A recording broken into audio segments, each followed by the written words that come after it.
ჯერ კიდევ დღის პირველ ნახევარში ვარაუდობდით, რომ პრემიერ-მინისტრის შემაჯამებელი პრესკონფერენცია მთავარი თემა იქნებოდა. მით უმეტეს, რომ დღევანდელი გამოსვლისას ირაკლი ღარიბაშვილი რამდენიმე მნიშვნელოვან და საკავანძო საკითხს შეეხო.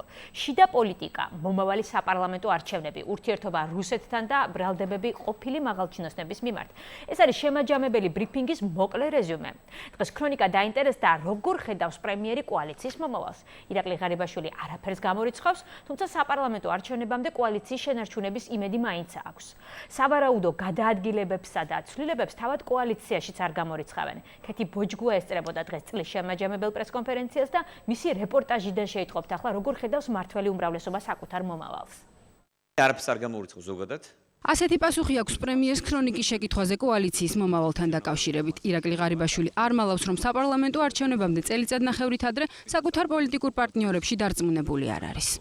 ჩვენ ვაპირებთ, რომ კოალიცია, რა თქმა უნდა, შევინარჩუნოთ არჩევნებამდე და რა თქმა უნდა არ არის გამორიცხული, რომ კოალიცია ასევე ამ ფორმით წარსდგეს საპარლამენტო არჩევნებზე. სუბიექტის გასვლა არ ნიშნავს კოალიციის დაშლას. ანუ არ გამორიცხავთ, რომ კიდევ ერთი სუბიექტი გავიდეს კოალიციიდან. არაფრის გამორიცხვა არ შეიძლება პოლიტიკაში და ქართული პოლიტიკოსების უმრავლესობა, ზოგადად პოლიტიკოსების უმრავლესობა არიან ამბიციურები და მათ ხშირად გაუაზრებელი აქვთ ამბიციები.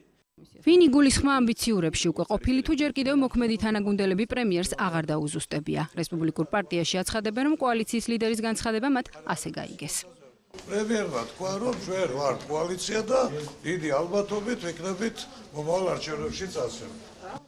პრემიერის განცხადების პოლიტიკურ განმარტებას გაურბიან ქართული ოცნების წევრებიც, თუმცა ეკაბესელია არც იმას უარყოფს, რომ კოალიციის შიგნით არსებული უთანხმოებები პარტიაში დიდი ხანია განხილვის თემაა.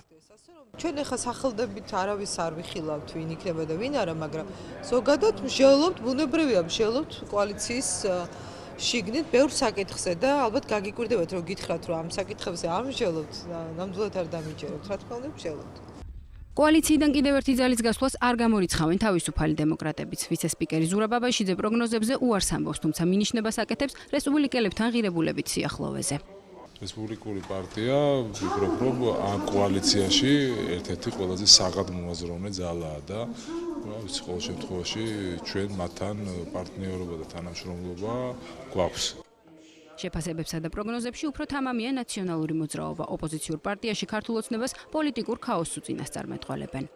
შიდა უთანხმოებები, ერთმანეთის კრიტიკა და ლანძღვა, ვთქვათ, იზრდება და ვეღარ აკონტროლებს ამ ყველაფერს დამფუძნებელი ოცნებისა, რომ რა მოუვათ მათ თვითონ არ იციან და მე როგორ გითხრათ. რესპუბლიკური პარტია, ეროვნული ფორუმი და ქართული ოცნების რამდენიმე დეპუტატი. ეს უმრავლესობის ის ნაწილია, რომელმაც გუშინ ოპოზიციასთან ერთად საყდრისი საგამოძიებო კომისიის შექმნას მხარი დაუჭირა. მთავრობის საწინააღმდეგო პოზიცია ეჭირა მართველი გუნდის რამდენიმე წევრს მოსმენების კანონთან დაკავშირებითაც. ამჟამად კოალიცია სულ 6 პოლიტიკური სუბიექტისგან შედგება.